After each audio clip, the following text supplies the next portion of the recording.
जय हिंद बंदे के दीवानों, कैसे हो। एपिसोड 2 में आपका स्वागत है।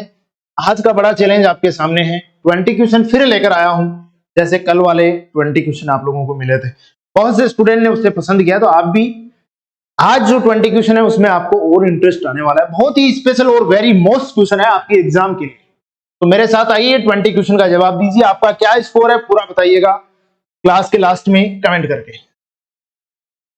रक्त हौसला वो मंजर भी आएगा, प्यासे के पास चलकर समंदर भी आएगा, थक कर ना बैठे वर्दी के दीवाने, वर्दी भी मिलेगी और मिलने का मजा भी आएगा।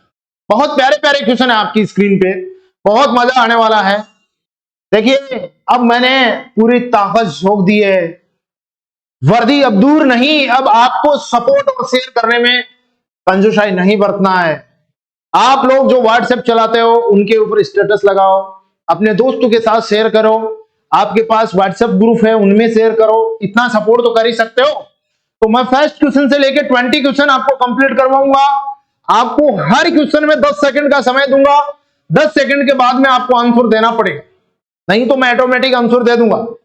20 क्वेश्चन अपनी ईमानदारी से करना है। जितना स्कोर आए उतना कमेंट कर देना आप, तो ठीक है। तो लीजिए, फर्स्ट क्वेश्चन आपकी स्क्रीन पर है कि रुद्रप्रयाग किन नदियों के संगम पर अवस्थित है। रुद्रप्रयाग किन नदियों के संगम पर अवस्थित है। यहां ऑप्शन 4 है।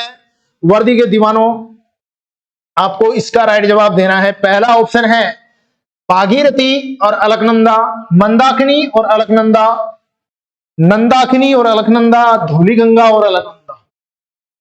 रुद्रप्रयाग किन नदियों के संगम पर अवस्थित है, तो यह है मंदाकिनी और अलकनंदा के संगम पर। नेक्स्ट पर आ जाओ। तीस्ता नदी, तीस्ता नदी का उद्गम स्थल किस राज्य में है। मेघालय, त्रिपुरा, सिक्किम, मणिपुर। तीस्ता नदी का उद्गम स्थल किस राज्य में है। मेघालय है, त्रिपुरा है, सिक्किम है या मणिपुर है। तो जवाब आप सभी स्टूडेंट का सिक्किम हो जाएगा। वेरी मोस्ट क्वेश्चन है भैया। तीस्ता नदी के बारे में बहुत बार पूछा जाता है कि एग्जाम में। ये बीएसएफ ट्रेडमैन वाली जो 20 नवंबर को एग्जाम होने वाली है, इसके जस्ट पहले 13 नवंबर को एसएसबी ट्रेडमैन की एग्जाम, सॉरी एसएसबी ड्राइवर की एग्जाम होने वाली है। तो वो स्टूडेंट भी ये क्लासें ले सकते हैं, कोई दिक्कत नहीं है, उनके लिए भी जरूरी है। अगले पर आ जाओ। हुसैन सागर और उस्मान सागर जिले किस राज्य में स्थित है। आंध्रा में है, महाराष्ट्र में है, कर्नाटक में है या तेलंगाना में। राइट जवाब आपको देना है। हुसैन सागर और उस्मान सागर जिले किस राज्य में स्थित है। वर्दी के दीवानों, कमेंट करके बताओ। तेलंगाना राइट जवाब जो स्टूडेंट दे रहा है, बिल्कुल ठीक है, वेरी गुड। आइए क्वेश्चन नंबर 4 पर। किस शहर में भारत की प्रथम अंडर वाटर मेट्रो शुरू की जानी है। और वो शुरू की जाएगी अंडर वाटर जून 2023 तक कार्य पूरे होने की संभावना है।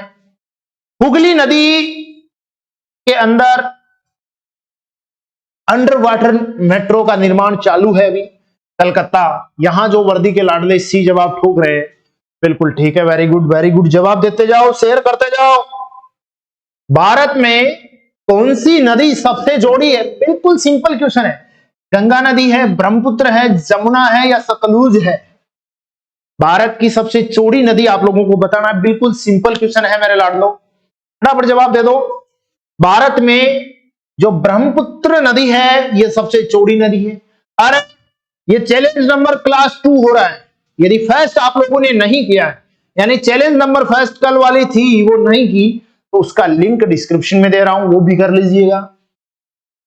आइए क्वेश्चन नंबर 6 पर आइए। गांधी जी का चंपारण आंदोलन, बहुत सिंपल क्वेश्चन है।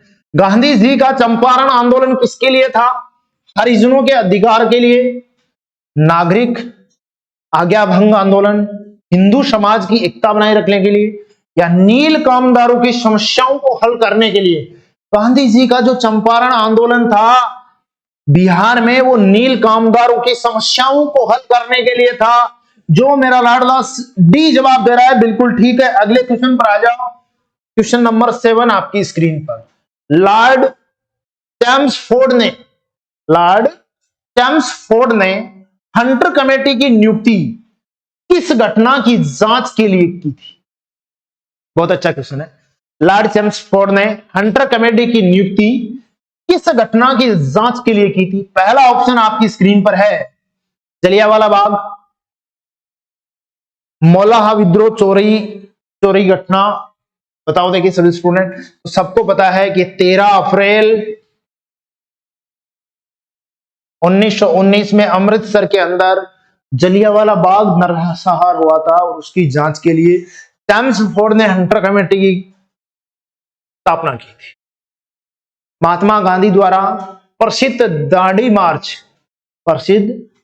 मार्च का मार्ग किस स्थान से प्रारंभ होता है? साबरमती आश्रम गुजरात से, महालक्ष्मी मंदिर मुंबई से, संसद भवन नई दिल्ली से, जलियांवाला बाग पंजाब से। ये तो सब जानते हैं, मेरे को पता है कि साबरमती आश्रम गुजरात से। All my student very good. Next पे आइए। 9 नंबर क्वेश्चन आपकी स्क्रीन पर है कि भीमराव अंबेडकर और महात्मा गांधी के मध्य सन 1932 ईस्वी में हस्ताक्षरित पूना समझौते का प्रावधान क्या था? भारत के लिए डोमिनियन स्थिति बनाए जाने का, मुसलमानों के लिए पृथक निर्वाचन क्षेत्र का, हरिजनों के लिए पृथक निर्वाचन क्षेत्र का, हरिजनों के लिए आरक्षण सहित संयुक्त निर्वाचन क्षेत्र का।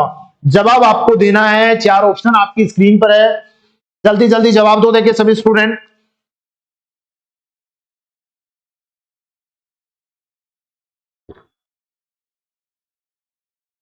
वाह, सबका डी जवाब आ रहा है। हरिजनों के लिए आरक्षण सहित संयुक्त निर्वाचन क्षेत्र का। वेरी गुड बैठ दो। अगले पर आ जाओ। बंगाल का विभाजन किस वर्ष में रद्द कर दिया गया था? देखिए बंगाल विभाजन हुआ था 1905 में और 1911 के अंदर रद्द कर दिया गया था। तो सी जो स्टूडेंट जवाब दे रहे हैं बिल्कुल ठीक है। 10 क्वेश्चन हो गए हैं। लाडलो स्कोर बता दो मेरे को आपका अपना। अरे 10 में से आप लोगों ने कितना सही किया है? और आगे आने वाले 10 क्वेश्चन में से आप यदि 3 क्वेश्चन सही करते हो तो तैयारी अच्छी है, 3 आज सही करना है। लेकिन नेक्स्ट टाइम यदि यही 10 क्वेश्चन मैं पूछूं तो आपकी एग्जाम में 10 में से 10 सही होना चाहिए, तब जाकर आप वर्दी के नजदीक पहुंचोगे। तो वर्दी तो हर हाल में पाना है, मां बाप के सपने पूरे करने हैं। तो अब दम लगा दो, ये वक्त बहुत कम बचा है। वर्दी के दीवानों, लाडलो, वर्दी तो हर हाल में पाना है। चलो तो आ जाओ अगले क्वेश्चन पर। क्वेश्चन नंबर 11 बहुत प्यारा क्वेश्चन है भैया। पूर्वे का मोती, निम्नलिखित में से किसे पूर्वे का मोती, जिसमें पहले पूर्वे का मोती मतलब हीरे जवाहरात स्वर्ण की खानें हुआ करती थी जिस देश में, उसका नाम है श्रीलंका। तो श्रीलंका को क्या कहा जाता है? पूर्वे का मोती कहा जाता है। बहुत बार एग्जाम में पूछा जाता है, गलती नहीं होनी चाहिए। आइए क्वेश्चन नंबर 12 पर। और देखिए सभी स्टूडेंट के लिए खुशखबरी है, कल है सैटरडे यानी शनिवार, और शनिवार को कल 7 बजे से लाइव पेपर नंबर 3 होगा। पेपर नंबर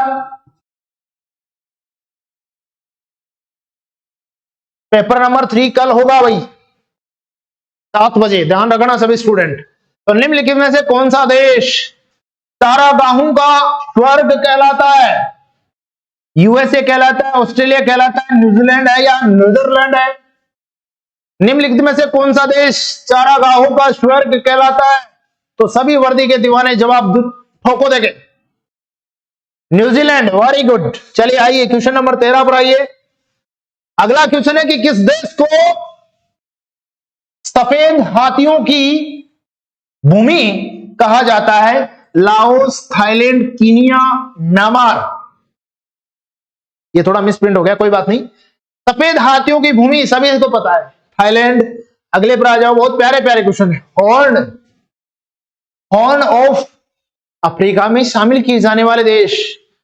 हॉर्न का मतलब, हॉर्न ऑफ देश उन्हें कहा जाता है जो भूभाग है ना मानचित्र का, उसके ऊपर ऐसे सींग टाइप में जब उन देशों को जोड़ा जाता है तो इसे सींग टाइप में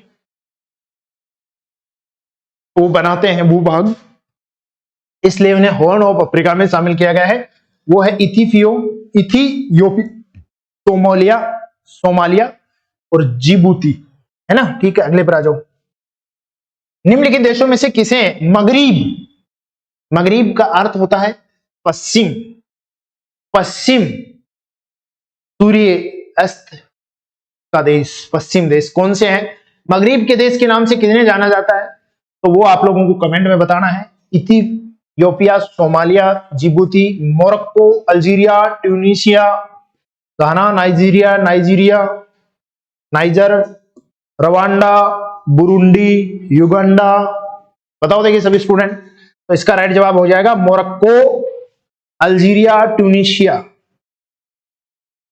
16 विश्व की हेलीपोर्ट की राजधानी के नाम से कौन सा देश जाना जाता है? हेलीपोर्ट की राजधानी यानी उत्तरी कोरिया, दक्षिण कोरिया, संयुक्त राज्य अमेरिका और चाइना। विश्व की हेलीपोर्ट की राजधानी के नाम से किस देश को जाना जाता है? कमेंट करके बताइए सभी लाडले। हेलीपोर्ट की राजधानी के नाम से दक्षिण कोरिया को जाना जाता है। यहां आप सभी स्टूडेंट यदि बी जवाब दे रहे हो तो बिल्कुल ठीक। अगले क्वेश्चन पर आ जाओ मेरे लाडलो। यूरोप के किस देश को लघु यूरोप कहा जाता है? यूरोप के किस देश को लघु यूरोप कहा जाता है? फ्रांस को, जर्मनी को, स्पेन को या ग्रेट ब्रिटेन को? आपके राइट जवाब की प्रतीक्षा है मेरे को। कमेंट में फटाफट जवाब दो, देंगे तुरंत प्रभाव से जवाब दो और सबसे पहले जवाब देने की कोशिश कीजिए। तो फ्रांस को लघु यूरोप कहा जाता है मेरे लाडले, गलती मत कर देना। यदि एग्जाम में आपके लघु यूरोप का क्वेश्चन आए तो तुरंत बता देना। अगले क्वेश्चन पर आ जाओ। किस देश को वनों का देश कहा जाता है? किस देश को वनों का देश कहा जाता है? रूस को कहा जाता है, सूरीनाम को कहा जाता है, ब्राजील को कहा जाता है या कांगो प्रजातांत्रिक गणतंत्र को कहा जाता है? जवाब दीजिए। किस देश को वनों का देश? तो डी जो स्टूडेंट जवाब दे रहे हैं बिल्कुल ठीक है, कांगो प्रजातांत्रिक गणतंत्र को। अगले पर आ जाओ क्वेश्चन नंबर 19 पर।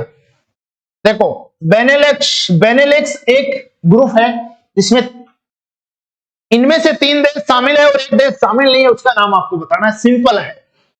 बेनेलेक्स देशों में कौन सा एक देश सम्मिलित नहीं है? बेल्जियम, नीदरलैंड,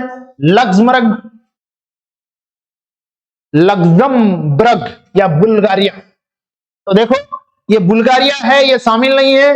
और ये लो लास्ट क्वेश्चन, चढ़ते सूर्य का देश, चढ़ते सूर्य का देश नॉर्वे, जापान, फिलीपींस या वियतनाम? तो जापान आप सब जानते हैं। ये 20 क्वेश्चन में से आप लोगों ने देखिए कितना क्वेश्चन सही किया है, एक कमेंट करके बताइएगा। इसके अलावा गायत्री मोबाइल एप्लीकेशन ऐप आपने यदि डाउनलोड नहीं किया है, बीएसएफ ट्रेडमैन का आप स्टूडेंट हो तो हमारे 10,000 ट्यूशन वाला कोर्स आप अभी गायत्री मोबाइल एप्लीकेशन ऐप से लीजिए, आपके लिए रामबाण सिद्ध होगा। 10,000 ट्यूशन आपको उस कोर्स में मिलेगा। 25% अभी बहुत तगड़ी छूट चल रही है। 25% छूट में आप वो कोर्स ले सकते हो। उस कोर्स के माध्यम से आपको मिलेंगे 2500 question GK, 2500 Hindi, 2500 reasoning, 2500 math. और वही ट्यूशन आपके लिए बनाए गए हैं जो आपके एग्जाम के लिए बहुत महत्वपूर्ण है। तो चूक न जाना गायत्री का स्पेशल 10,000 वाला कोर्स। जय हिंद।